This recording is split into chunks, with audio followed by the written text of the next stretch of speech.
दोस्तों जिरयान, एहतलाम, सूरत इंज़ाल की अगर आपको प्रॉब्लम है तो एक चीज़ के अगर आप इस्तेमाल कर लेते हैं ये प्रॉब्लम बिल्कुल ख़त्म हो जाएगी।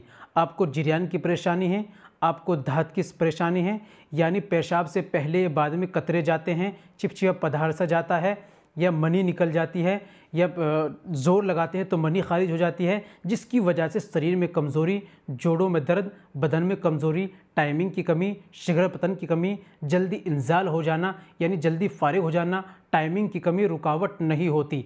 इस तरह की अगर आपको समस्या हो जाती है तो केवल एक चीज़ का आप प्रयोग करेंगे, इंशाल्लाह बिल्कुल ख़त्म हो जाएगी। बिल्कुल आसानी से आप इस्तेमाल कर सकते हैं। तो दोस्तों क्या लेना है आपको, ये ज़रा समझ लीजिए। बड़ की डाढ़ी यानी बरगद की डाढ़ी, उसको थोड़ी सी लाइए, आप सुखाकर कूट पीस कर उसको बारीक पाउडर बना लीजिए मिक्सर मशीन में, और उसके अंदर जितना पाउडर है उतनी आपको उसके अंदर मिला लीजिए धागे वाली मिश्री।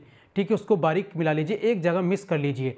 आपको 1 चम्मच सुबह में लेना है दूध से, 1 चम्मच शाम को आपको रात में लेना है दूध से। सुबह और शाम दूध से इस्तेमाल करें। दूध हजम नहीं होता तो ताज़े पानी से इस्तेमाल करें। इंशाल्लाह आप 40 दिन इस्तेमाल कर लीजिए, आपकी प्रॉब्लम बिल्कुल ठीक हो जाएगी। तो लाइए और इस्तेमाल कीजिए और फ़ायदा उठाइए।